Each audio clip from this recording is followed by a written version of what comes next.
Chers internautes, nous allons aborder la deuxième partie de cet entretien. Et cette deuxième partie concerne justement la politique de notre pays.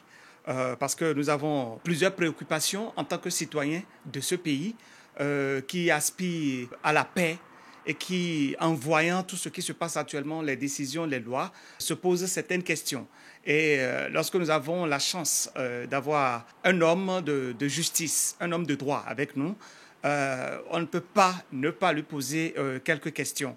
Par exemple, sur le parrainage, par exemple, sur les conditions financières et administratives, la composition des organes électoraux, le climat politique et sécuritaire, l'accès inégal aux médias publics. D'accord, parce qu'on a remarqué que voilà, c'est tellement difficile pour une partie, même lorsque ces gens-là prennent leur propre argent pour faire des meetings quelque part. La police vient après quelques minutes, on disperse les gens. Mais quand même, de l'autre côté, que ce soit UPR ou BR, eux, ils sont libres de faire, de s'asseoir, de faire leur meeting avec la population, contrairement, par exemple, au LD, d'accord? Cette crainte que nous avons qu'à la dernière minute, parce que c'est des choses que nous avons vues, où on a changé les règles du jeu au cours du jeu, lors des élections municipales, ou pour l'élection des conseillers municipaux, on a dû arrêter le processus, on est allé à l'Assemblée changer la loi et tout cela. Alors, lorsqu'on est citoyen de ce pays épris de paix, il est normal que l'on s'inquiète par rapport à ce que nous avons actuellement comme opacité. C'est pourquoi nous allons déjà poser cette première question à notre invité. Monsieur le juge, dites-nous, le code électoral que nous avons actuellement, parce que c'est de ça que parlent plusieurs Béninois, ce code-là garantit-il des élections libres et équitables? Je dirais non. Et c'est un non catégorique, hein. Ce code a été écrit pour d'abord filtrer les candidats, pas Ok, pour refléter la volonté du peuple. ok, Et je dirais encore qu'en 2021, il a déjà empêché toute candidature sérieuse en dehors du pouvoir. Et en ok. 2026, Ouais. si rien ne change, l'histoire se répétera tout simplement. Ok. En tout cas, je ne le souhaite pas parce que je l'ai dit ici, euh, aucun bain de sang, d'accord, de Béninois ne doit encore tomber comme ce que nous avons vécu en 2019-2021.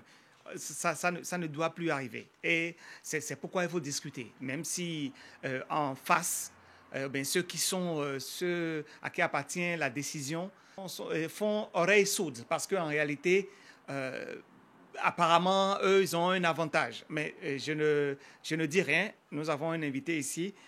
Donc, je ne voudrais pas aller très vite en besogne.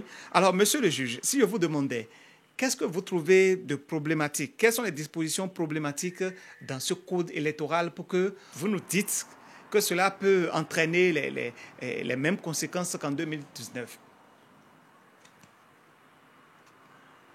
Les dispositions problématiques, il y en a plein, hein, il y en a plein. Mais nous n'allons pas les citer toutes. Okay. Nous allons, je pense, beaucoup plus à la disposition sur le parrainage. Et vous n'êtes pas OK, sans savoir que la loi exige un certain nombre de parrains pour pouvoir participer aux différentes élections. bien sûr, Et 28. alors même qu'on sait que les 95% des parrains sont de la mouvance présidentielle. Donc, je ne sais pas, je vois difficilement ces parrains-là et accorder leur parrainage aux candidats indépendants, ce qui est OK, déjà une entorse à- au pluralisme politique, OK. aux candidats de certains partis qui n'ont pas de parrain. Donc, voilà, le parrainage donc, constitue un filtre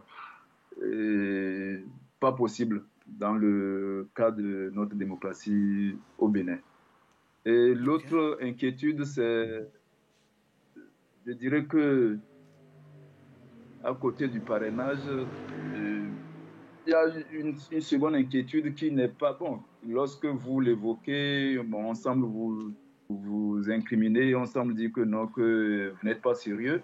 Et le quitus fiscal n'est pas le quitus fiscal en lui-même qui pose problème, mais l'administration qui donne ce quitus fiscal-là est une administration très partiale et partielle. Donc, elle délivre le quitus fiscal tout simplement parce que quelqu'un leur a demandé, ou elle vous refuse carrément le quitus parce que quelque part on n'a pas besoin que vous participiez donc à l'élection.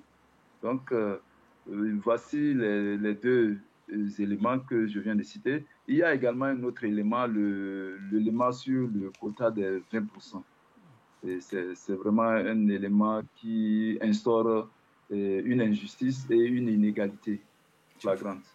Et c'est difficile d'abord que l'on puisse demander à un parti politique ou à une coalition de partis politiques d'avoir 20% dans toutes les circonscriptions électorales, notamment 24. Donc, c'est très difficile pour un parti de pouvoir atteindre 20% dans toutes les circonscriptions électorales. Non seulement que 20% dans toutes les circonscriptions électorales, cela voudrait dire que ça fait 20% au plan national. Et alors même qu'à côté, la Constitution elle-même demande, fixe le quota à 10%. Je voulais poser cette question-là parce que c'est pas... en tout cas, j'ai été instituteur et je n'ai pas compris comment on peut avoir 20% partout et à la fin se retrouver à 10%. Ça, je n'ai pas compris. J'avoue que je n'ai pas compris. J'ai fait la mathématique, mais là, je n'ai pas compris. C'est vraiment d'une absurdité inédite et c'est incompréhensible. Et moi, sincèrement, je n'ai pas compris que cette loi-là sur le code électoral ait pu passer devant la Cour constitutionnelle sans qu'elle ait pu dire un mot là-dessus. Donc, qu'elle ait pu déclarer la loi anticonstitutionnelle. Okay. Donc, c'est déplorable. Avant même qu'on aille à la Cour constitutionnelle, parce que oui, il y aura des questions à ce niveau-là, je ne vous arrête pas, excusez-moi. Nous sommes en train d'apprendre quelque chose récemment, là, ces derniers jours. Il y a une rumeur qui circule faisant état de ce qu'un parrain ne peut s'auto-parrainer. D'accord? Un parrain ne peut s'auto-parrainer. Alors que nous savons que le BR et le parti LD ont exactement le nombre de députés qu'il faut, c'est-à-dire 28. Alors, lorsqu'on me dit qu'on a besoin de 28 parrains, mais qu'au même moment, un parrain ne peut s'auto-parrainer alors que la loi ne l'a pas prévu, parce que ça sonne d'abord comme une rumeur, mais après, ils vont vous l'appliquer. Je sais comment, on a déjà vu des choses comme ça.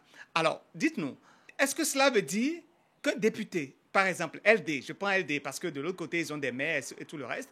Alors, ça veut dire qu'un député LD qui aspirerait peut-être à la présidence, à la candidature, à l'élection présidentielle, devrait démissionner. Est-ce que c'est une façon de l'obliger à démissionner ou bien carrément d'obliger tout le parti à remettre leur parrainage à quelqu'un qui n'est même pas député, qui n'est pas membre du parti? Je ne sais pas, dites-le-moi. Qu'est-ce que vous pensez de ça? C'est vrai, ils ne l'ont pas encore dit officiellement, mais c'est des rumeurs qui circulent. Et nous savons que chez nous, ça commence d'abord par les rumeurs et après, on nous le placate comme ça. J'ai de la peine à répondre à cette question-là parce que, comme vous l'avez dit, ce n'est pas écrit quelque part. C'est vrai. Mais il s'agit d'une rumeur. Et j'ai lu et j'ai suivi beaucoup de commentaires sur ce sujet-là. J'ai vu les députés qui se sont déplacés, qui sont allés à la Sénat se demander donc le point de vue de la Sénat. Ils ont été reçus par le directeur des élections qui leur a dit que ce problème-là n'en est pas un et qu'il fallait en faire fi. Mais, vous savez, s'il y a des rumeurs sur le parrainage, la question d'auto-parrainage se pose, ce qui voudrait dire que c'est une question d'interprétation. Donc, et quand on dit interprétation, est-ce qu'on peut interpréter cette disposition-là dans ce sens-là? C'est possible. Mais maintenant, nous savons depuis un certain temps que nous sommes dans un régime de ruse. Et donc, il faut pas prendre les choses à la légère. À la légère. Si moi j'ai un conseil à donner, c'est que, bon, si les députés, les maires de l'opposition veulent être candidats quelque part, il vaut mieux qu'ils démissionnent, qu'ils quittent carrément leur poste et qu'ils laissent leurs suppléants siéger, histoire que demain, même si on venait à en faire une interprétation allant dans le sens de interdiction de s'auto-parrainer, Oui. bon, qu'ils n'aient pas à le regretter. OK. Mais c'est tout ce que moi j'ai à dire. À dire par rapport à ça. OK, merci beaucoup, monsieur le juge. Mais nous allons revenir légèrement en arrière, juste un bond en arrière, parce que ce point-là m'intéresse à plus d'un titre. Lorsque nous parlons du quota des 20%, d'accord, de ce quota-là qui a été instauré, où chaque parti doit avoir 20% dans chacune des 24 circonscriptions électorales. Alors que la Constitution elle-même demande 10% à la fin, d'accord. Moi, pour la petite connaissance que j'ai en mathématiques, lorsque je fais 20%, 20%, 20%, 24 fois, d'accord? C'est-à-dire que je fais 20% plus 20% plus 20%, qu'on appelle 24 fois, la moyenne me donne 20%. Alors que la Constitution prévoit 10%. Lorsque je regarde un peu, parce que je ne connais pas tous ceux qui siègent à l'Assemblée nationale, mais je connais au moins des gens pour qui j'avais beaucoup de respect. Et je vais appeler un nom ici. Parce que c'est un monsieur qui, quand il prenait la parole, franchement, j'étais fier. Mais aujourd'hui, j'avoue que la déception est grande. Je veux parler, par exemple, de monsieur Tokpanou. Il est à l'Assemblée nationale. Alors, comment peut-on expliquer le fait qu'une loi comme ça, qu'on ne peut même pas expliquer à un enfant du CM1, du CM2, puisse passer alors que nous avons toute cette tête bien faite à l'Assemblée nationale? Vous voulez le savoir? Oui, je veux le savoir. Franchement, je veux le savoir. Parce que, franchement... Oui, avant de le savoir, j'aimerais connaître le bord politique de M. Tokpanou.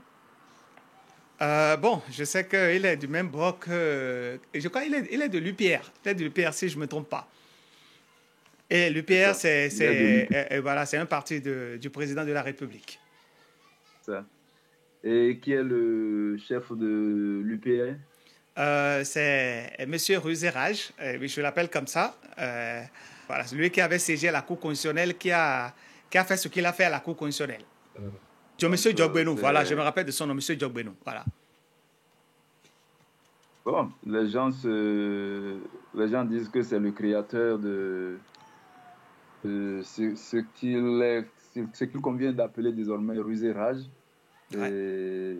Moi, personnellement, je trouve que cette disposition du code électoral a été faite à dessein, c'est tout. Et ça s'inscrit dans la logique de la ruse, tout simplement. Et c'est pas... Sinon, comme vous le dites, hein, Tokpanou, c'est un grand juriste. Et puis voilà. Tokpanou, c'est une grande personnalité. De par le passé, on l'a vu vraiment... On a vu ses interventions. Et j'ai été très admiratif. Mais aujourd'hui, l'homme a changé. Hein? Je suis très admiratif. L'homme est changeant, comme on le dit. Et puis, bon, malheureusement, c'est que où est-ce qu'ils mettent leur honneur, je ne sais pas. Donc, 20%, eux-mêmes, ils savent que c'est un quota difficilement atteignable. Et puis, les standards internationaux fixent les quotas généralement entre 3 et 5%. Pourquoi ne pas s'en tenir à ces standards internationaux et plutôt que de vouloir coûte que coûte créer un standard à la béninoise? Donc, moi, je ne sais pas. Donc, encore une fois, ce n'est pas bon. Ce n'est pas bon. OK, merci beaucoup. Donc, selon vous, si je vous pose la question de cette façon-là, le parrainage, est-ce un filtre démocratique ou carrément une barrière politique? Qu'est-ce que vous allez répondre? Juste en un mot. C'est tout simplement une barrière politique. Barrière politique, oui. Merci beaucoup, monsieur le juge. Comme nous sommes en politique, comme nous parlons des élections, nous allons parler d'une institution, la Sénat. Celle-là qui a dit au parti de l'opposition, je crois que c'était en 2023 ou en 2021, je ne me rappelle plus exactement de l'année, cette institution qui a dit à des partis politiques d'aller se débrouiller. Alors, lorsque aujourd'hui, nous nous rendons compte que le nombre de fiches de contrôle du vote dans chaque bureau de vote est limité et que lorsque l'on va remettre chaque fiche à chaque institution, il ne restera qu'une seule. Alors qu'on a 3 partis politiques et que cette Sénat a déjà dit aux gens dans ce pays, le Bénin, qu'ils doivent aller se débrouiller et qui n'acceptaient pas les photos, les captures. Dites-nous, cette Sénat-là, peut-on lui faire confiance? Est-ce qu'une institution indépendante? Quel est votre avis par rapport à ça? La Sénat, il faut de par sa constitution déjà interpelle. Donc, logiquement, que sa composition devrait tenir compte de la configuration politique du pays. Et cette Sénat-là, elle reflète la configuration politique du pays au moment où l'opposition n'a pas pu participer aux élections. Donc, donc 2019. Donc, à la Sénat, actuellement, il n'y a aucun membre de l'opposition. Donc, c'est une Sénat monocolore, pratiquement, en dehors du juge, du représentant de la justice qui y est, M. Issoudine. Donc, est-elle indépendante? Non. Le simple fait qu'elle soit colorée mouvance, elle n'est pas indépendante. Je vois. Et comme vous tirez la conclusion, tout comme moi, qu'elle n'est pas indépendante. Ses membres sont désignés selon des rapports de force. Et je dirais que quand l'arbitre porte le maillot d'une équipe, le match est faussé. Je vois que vous êtes un sportif, hein, parce que c'est la deuxième fois que vous nous sortez un proverbe qui a rapport au sport. Donc, quand l'arbitre porte le maillot d'une équipe, oui, c'est sûr que c'est cette équipe qui va gagner, c'est clair. D'accord. D'accord. Dites-moi, alors, avec tout ce que nous venons d'énumérer, si on doit faire une réforme de façon urgente tout de suite, si on vous demande de proposer une réforme urgente tout de suite, qu'est-ce que vous allez proposer? Qu'est-ce que vous allez nous dire? Ce qu'il faut faire dans l'urgence, c'est de supprimer le parrainage. Donc, supprimer le parrainage verrouillé, garantir l'égalité d'accès aux médias publics et revoir la composition de la Sénat. Donc, sans ces réformes-là, 2026 sera une élection à un seul camp.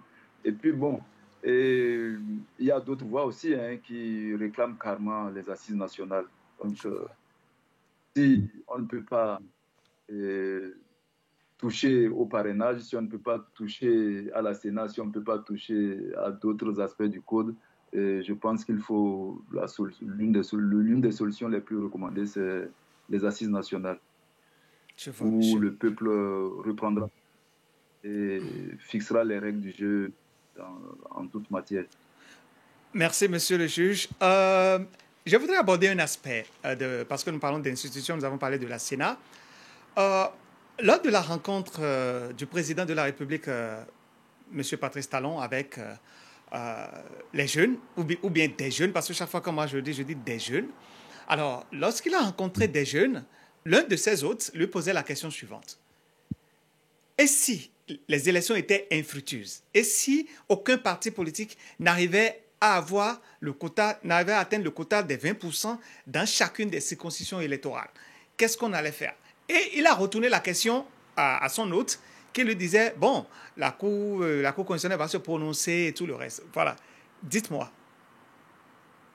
sincèrement, monsieur le juge, sans parti pris, que pensez-vous de cette réponse, de cette chose-là qu'on est en train de nous préparer?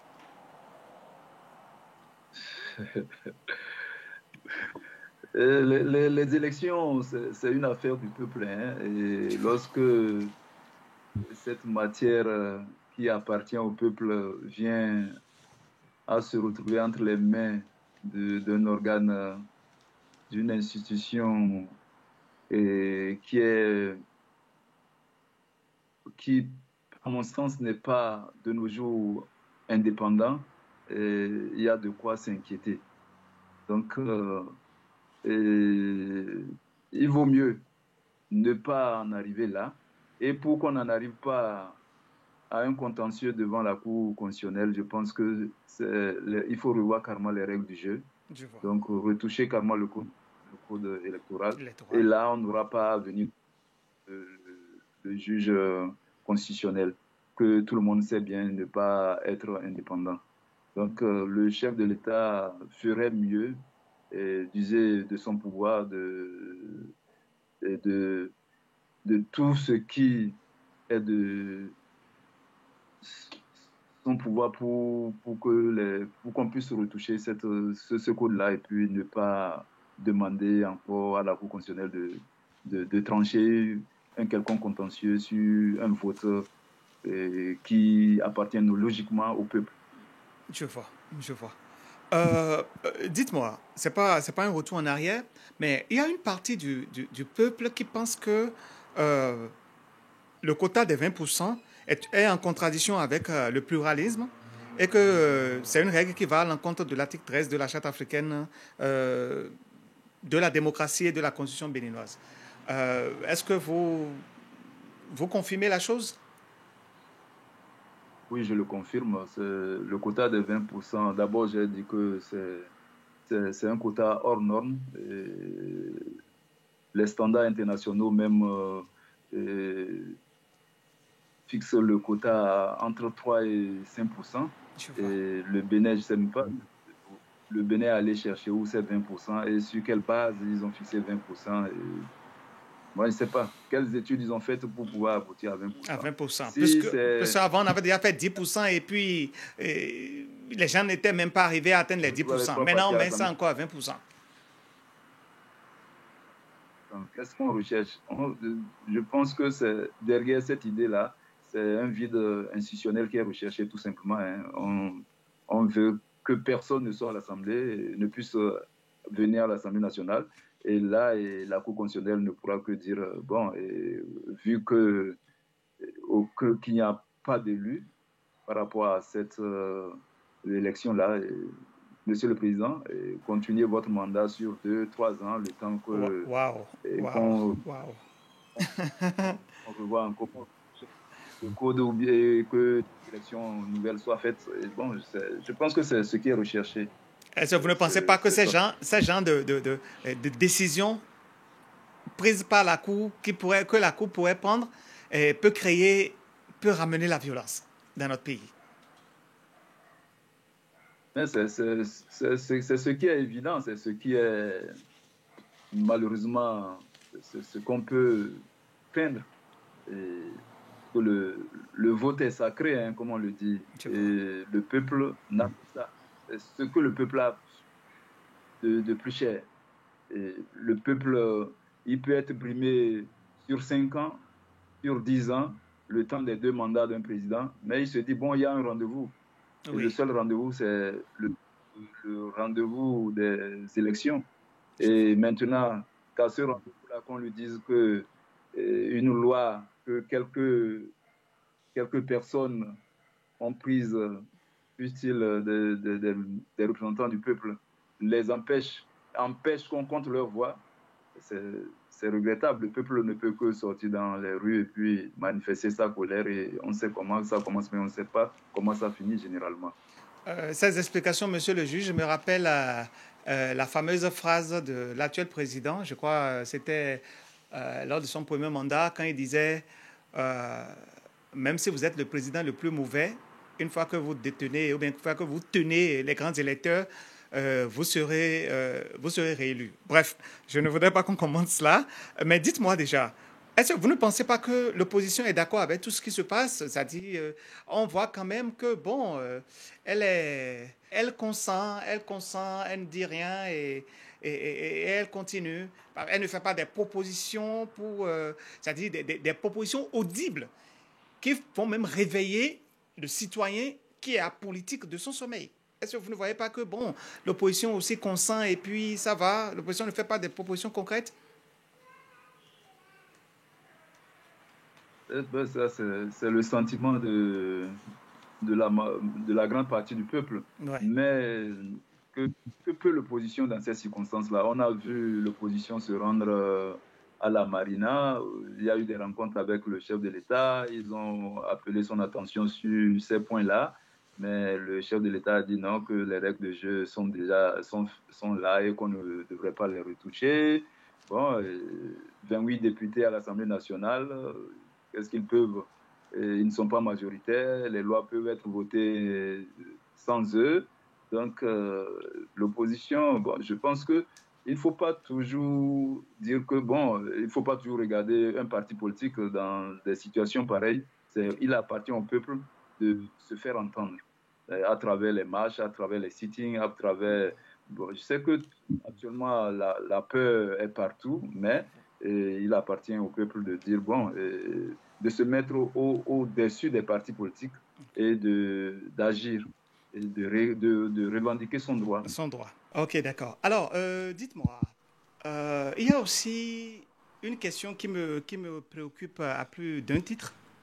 Lorsque, par exemple, on nous dit que lorsque des partis politiques signent un accord de gouvernance, d'accord? Lorsqu'ils signent un accord de gouvernance, ils peuvent aller aux élections ensemble et même s'ils ont 10%, même si quelqu'un a 0% quelque part, si son partenaire peut avoir 20%, voilà, il va lui combler ce trou-là.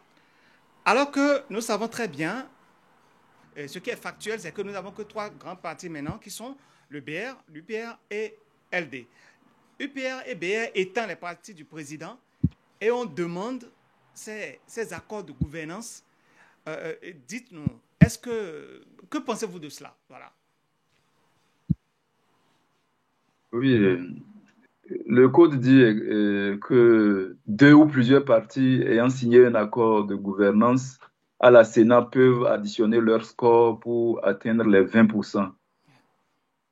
Au Bénin, comme tu as eu à le dire, seuls trois partis sont représentés à l'Assemblée, deux de la mouvance présidentielle et un de l'opposition.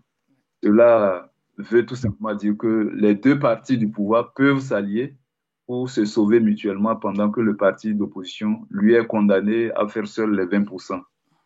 Euh, c'est un match où l'arbitre autorise une équipe à jouer à un contre deux. Vous voyez, c'est de l'illégalité, c'est de l'injustice, c'est de l'inégalité. Donc, cette disposition-là n'a pas sa place. Mais M. Patrice Talon a dit, président de la République, a dit que le BR, l'UPR, les LD, le parti LD, que c'est la même chose, qu'il y a une possibilité même pour LD de s'associer avec UPR, avec BR. Que pensez-vous de cela? Parce que moi, j'avoue que quand j'ai entendu ça, je tombais carrément des nues. Est-ce qu'on n'est pas en train Alors, c'est-à-dire en fait, de se foutre de nous, quoi, de se foutre du peuple, parce que je ne comprends pas. alors là, donc, c'est dire tout simplement que l'objectif recherché à travers les réformes n'est pas atteint. Si l'UP, le BR et les démocrates sont un et même parti, et l'objectif recherché à travers donc les réformes n'est pas atteint, et il faut tout remettre donc à plat et revenir à l'ancien système. Et maintenant, euh, le chef de l'État, en le disant, il fait tout simplement c'est un aveu d'échec tout simplement. Et moi, je ne sais pas, hein. Je n'ai pas d'autres interprétations à donner à part cela. Vraiment. Euh, Monsieur le juge. Alors, dites-moi, est-ce que, vu la façon dont vont les choses actuellement, est-ce qu'on ne risque pas d'avoir encore un parlement monocolore, comme cette, entre griffes, bêtise que nous avons eue en 2019? Est-ce qu'on n'est pas encore en train de partir là-bas avec ces lois-là? Oui, oui. On peut avoir un parlement monocolore.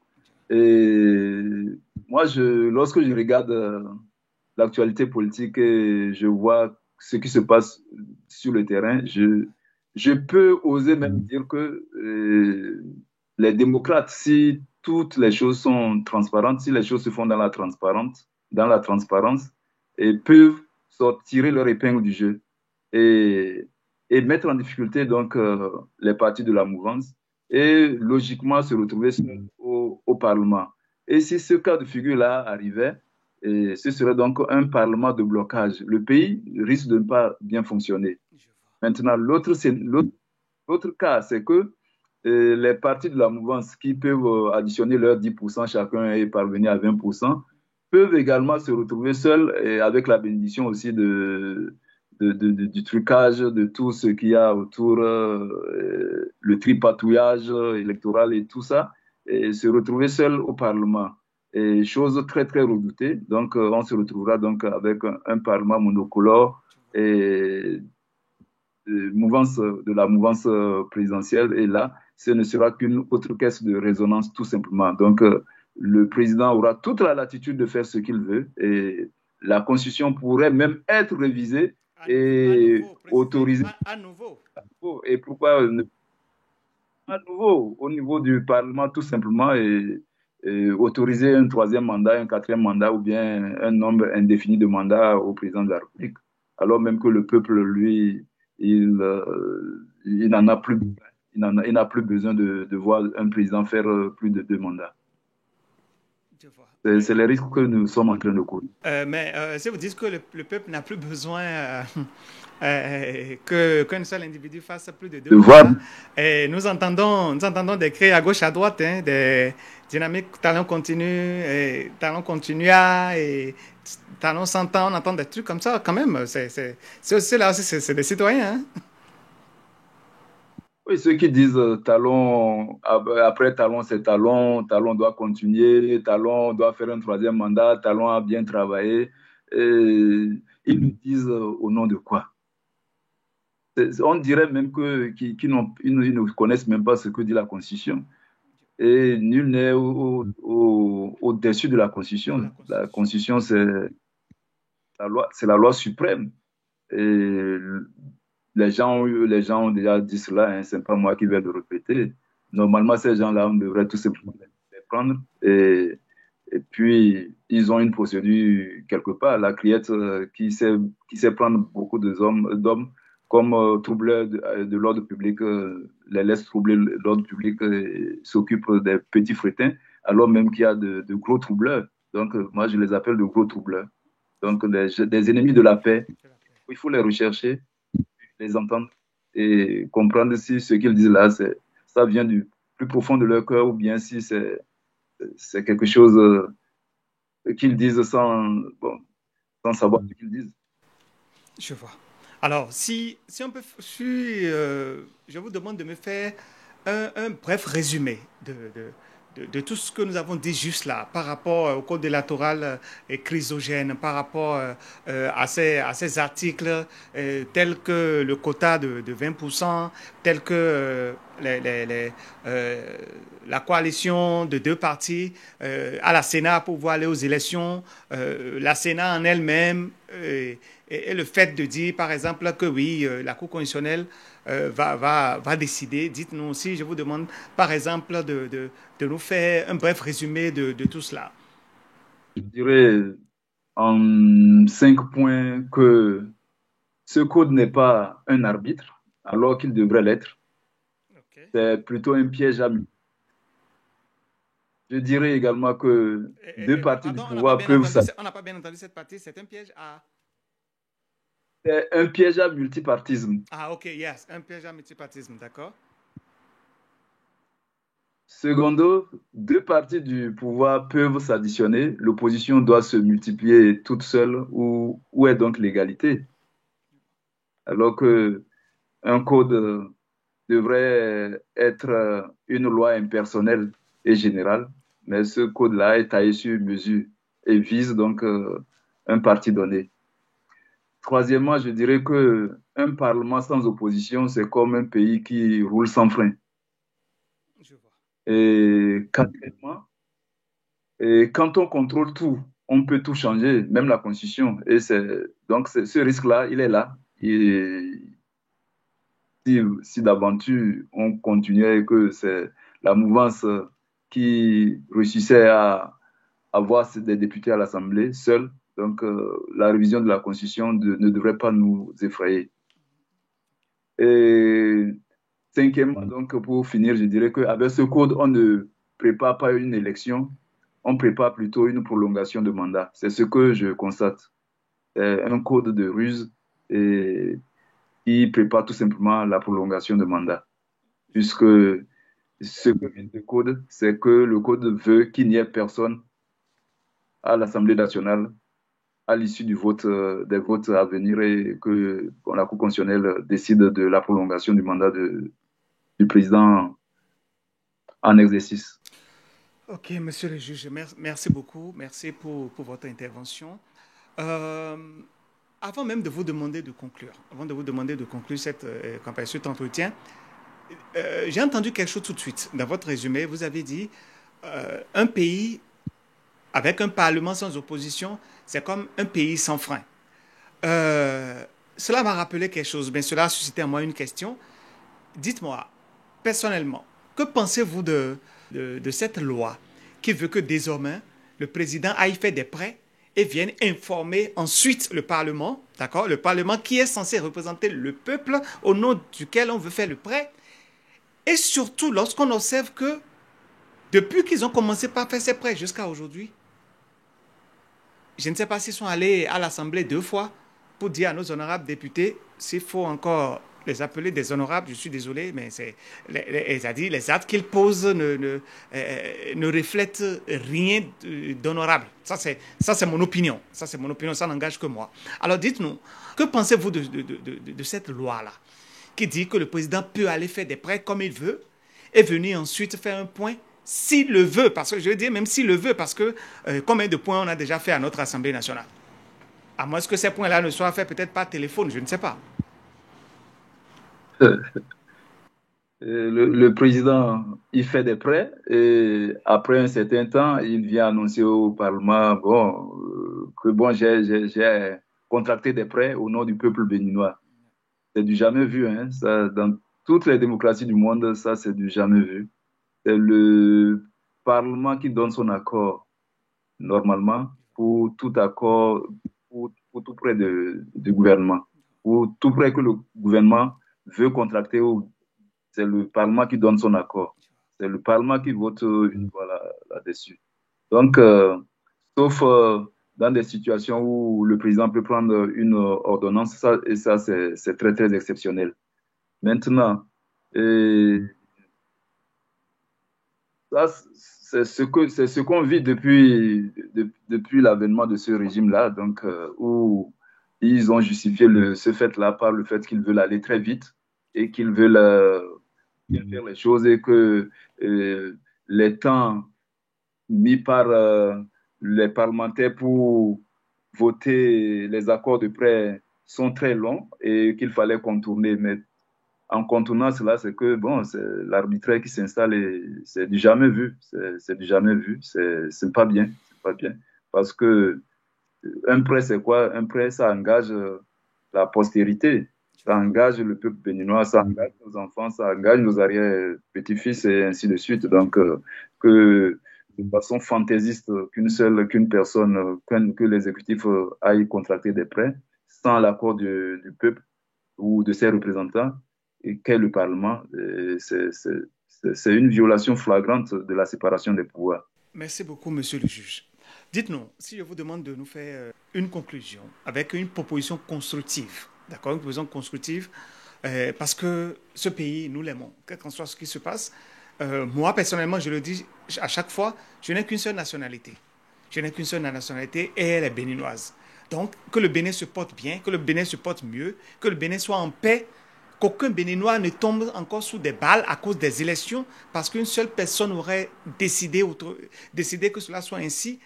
Je suis obligé de faire ce que je fais, d'accord, pour entendre d'autres sons de cloche. Ceux-là à qui, c'est-à-dire ceux-là qui sont les sans-voix, ceux-là à qui les médias publics, les médias reconnus ne donnent pas assez. Dites-nous, monsieur le juge, si vous devez nous faire des propositions constructives en guise de conclusion, que direz-vous? Je dis, bon, comme conclusion, hein, je dirais que nous demandons tout simplement la suppression du seuil des 20% par circonscription. Nous demandons aussi que la Cour constitutionnelle ne soit pas l'ultime arbitre de ce type de contentieux, mais que la règle elle-même soit revue dès maintenant pour éviter toute crise en 2026. Avec ce code, un parti peut réunir 60% des voix au plan national, et pourtant, s'il n'atteint pas 20% dans une seule circonscription, il peut être rayé du Parlement. C'est une injure faite aux 60% de Béninois qui l'ont choisi. C'est comme si on leur disait, je dirais, c'est comme bon, je mets le cadenas et si personne n'a la clé, mon ami gardien décidera qui entre. C'est à peu près ça, quoi. On met un cadenas et on dit que si vous n'avez pas la clé, et mon ami gardien va décider de qui va entrer. C'est ça. C'est déplorable. C'est ce que j'ai à dire en conclusion Je vois. Merci. Merci beaucoup, monsieur le juge. Si je vous demandais quel est votre mot de fin pour pouvoir conclure cet entretien, votre mot de fin. Mon mot de fin, c'est, sincèrement, je sais pas comment le dire. Je supplie le président de la République et l'invite. C'est le garant de la paix. Comme on le dit, c'est lui qui a tout. Il a tout entre ses mains. Il a la paix et il a aussi l'insécurité entre ses mains. S'il veut, le Bénin vivra la paix et s'il ne veut pas, le Bénin peut vivre aussi l'insécurité. Mais je sais qu'il saura prendre sa décision et qui aille dans le sens de la paix. Et donc, qu'il accepte qu'il accepte ce que les gens lui demandent de bonne foi, la révision de ce code-là. Et parce que ce n'est pas le code de l'opposition, ce n'est pas le code c'est un code pour tout le peuple entier. Et le peuple a besoin de la paix. Donc, c'est une invitation à l'endroit de la République. Et l'autre invitation, c'est que si d'aventure, le président n'acceptait pas que cela se fasse ainsi, et j'invite tout simplement la Cour constitutionnelle et à travers son président à se mettre au-dessus de la mêlée. Ce n'est pas une cour constitutionnelle de l'opposition, ce n'est pas une cour constitutionnelle de la mouvance. Elle n'a qu'à prendre ses responsabilités et que sa décision soit vraiment une décision qui soit impartiale. Merci, merci Achille Frick. Merci beaucoup, monsieur le juge. Vraiment, merci vraiment d'avoir été des nôtres. Alors, chers internautes, oui, je vous écoute. Ah, okay. C'est moi qui vous remercie. En tout cas, ça, vous faites un grand travail. Parce que nous n'avons qu'un seul pays, d'accord? Et puis, on va quand même pas se taire, on va pas quand même tous être embrigadés par la peur et puis ne pas nous exprimer et laisser encore le spectre de 2019 qui plane à l'horizon s'abattre sur nous. En tout cas, c'est mon avis. Donc, merci beaucoup à vous. Merci vraiment pour votre disponibilité. Merci d'avoir accepté parce que beaucoup de personnes, j'ai invité beaucoup de personnes, mais rares sont ceux qui acceptent se prononcer parce que tout le monde a peur, tout le monde a peur. Et je me rappelle d'une phrase de Léadi Soglo qui disait « La peur est légitime, mais la résignation est criminelle. » C'est-à-dire se résigner et puis supporter et mourir en silence, c'est vraiment criminel. Alors, c'est ce que nous avons décidé de ne pas faire. Nous avons décidé de ne pas nous taire. D'accord? Tant que nous sommes en liberté, tant que nous sommes sur terre, nous allons continuer à parler. Donc, merci beaucoup pour votre disponibilité. Chers internautes, nous recevions pour vous le juge Essowe Batamossi, d'accord? Un ancien juge de la Criette. Il était là à la fondation de la Criette en 2018. Jusqu'à ce qu'il est parti de là en 2021. Parce que, d'après dit, vous l'avez entendu tout à l'heure, la justice béninoise n'est plus libre et qu'il refusait d'exercer sa fonction sous pression. D'accord? Parce qu'il voulait sa liberté pour pouvoir faire son travail comme cela se doit et qu'on ne lui permettait pas de le faire. Alors il a décidé quitter la Crayette et pour sa sécurité, pour sa vie, pour ne pas se retrouver comme les autres innocents derrière les barreaux, il a décidé s'exiler en France. Vous l'avez entendu, hein, moi je n'ai plus besoin de vous faire un résumé de tout ce que vous avez entendu juste là. Vous l'avez entendu et c'est tellement clair, clair comme de l'eau de roche. Donc je vous remercie vraiment d'être resté avec nous jusqu'à la fin. Que dire encore? Moi, je vais continuer, d'accord? Je vais vous trouver d'autres invités. Je vais vous trouver des professionnels, des experts dans des domaines qui viendront ici partager avec nous leur opinion, leur connaissance, leur expérience, d'accord? Ceux-là à qui les chaînes conventionnelles de télévision ou de radio ne donnent pas de l'audience, de peur de se voir fermer la porte comme le groupe de presse, la Gazette du Golfe. Donc nous allons donner la parole à ceux-là et ils viendront nous dire, ils viendront partager avec nous leur expérience. Donc merci beaucoup d'être restés. N'oubliez pas de liker la vidéo, n'oubliez pas de la partager également pour que d'autres sons de cloche. C'est aussi ça la démocratie, d'accord? C'est aussi ça la démocratie. Le fait d'écouter l'autre, même si on n'est pas d'accord. C'est qu'on est d'accord pour ne pas être d'accord. Laissez l'autre aussi s'exprimer.